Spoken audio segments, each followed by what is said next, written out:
Okay, so Tim and Maureen, tell us a little bit about who you are, and a little bit of your background experience and how Eden Golden Eden Produce came to be.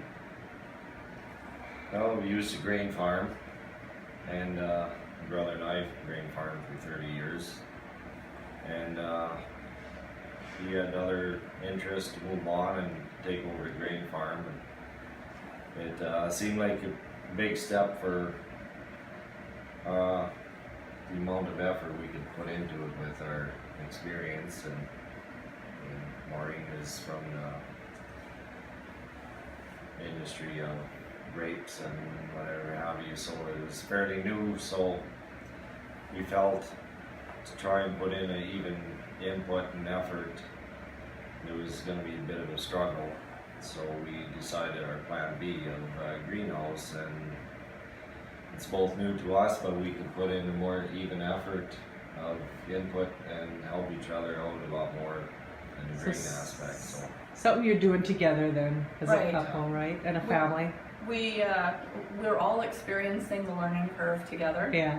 and we're all getting to learn all the new things with regards to how the crops are produced, right down to exactly how we should have those plants grow. Mm-hmm. And because we're pesticide free, that puts another curve in our learn, because we have to bring in bugs to be able to take care of all the pests that want to eat plants. Yeah. And we found a really good supplier in Ontario, and they send out our bugs to us once a week if we need them. Excellent.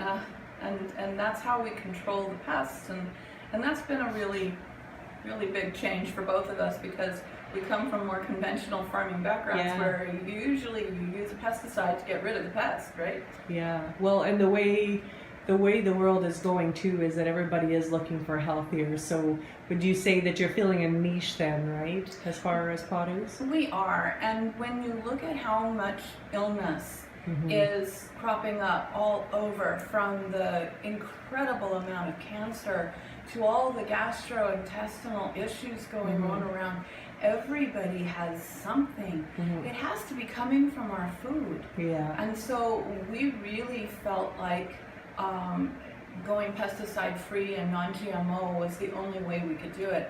And it was through a lot of prayer and confirmations of our prayers that that we made this decision.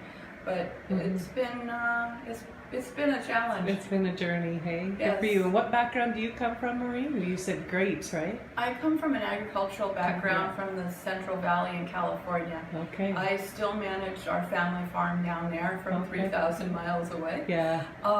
We have organic muscats, which go into muscat wine, Okay. and we have organic Thompson seedless, which are sun-made raisins. And so whenever a person buys a box of organic sun-made raisins, they may be getting a couple, maybe 3 raisins of our Oh, farm. excellent. So you come with some business background, both of you, whether it's ag or wine, right? Right. Yes. Well, excellent. Well, we'll get a little more into your business here as we take a tour. Thank Perfect. you. Hey everybody, so we're here in the greenhouse to learn a little bit more about the operations. Go ahead, you guys. hey, well, started operation. We have our cherry tomatoes behind us here, and our beef steaks, and of Yeah. our produce, just a little healthier eating, non-GMO, pesticide free, and the plants grow like crazy, and they love the environment. And I see it's a special facility, right, too, which I find very intriguing. Yes, That- we actually put it this high so that we would be able to accommodate trees, because we hope someday in the future maybe we'll be able to experiment with stone fruit. Awesome. Awesome. Tim has the shaker that our lacewing larvae came in.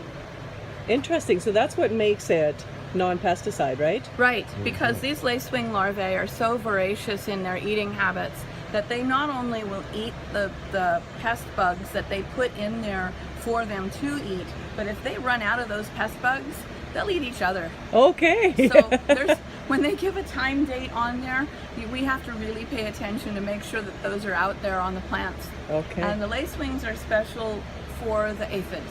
Okay. So they help keep the aphid population down.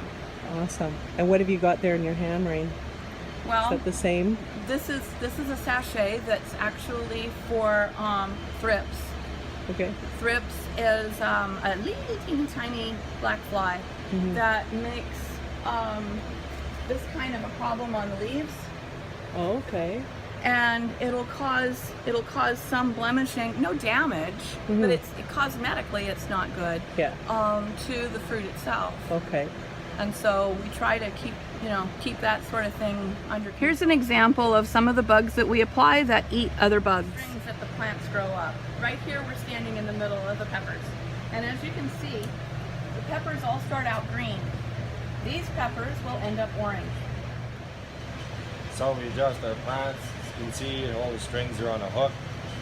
We unroll the string and adjust the plant to more workable height from the ground.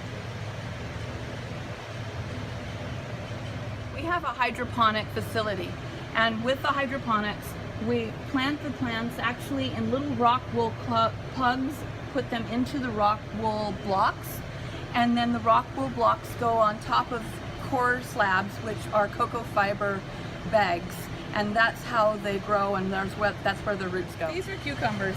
This is our next crop. They'll start producing in approximately a week, 2 weeks more, and here you can see the plug that has been put into the 4x4 square. These are our beans, and you can see that they're sprouting. They aren't sprouting quite all at the same time, but they're coming up. And then over here, the peas take a little bit longer.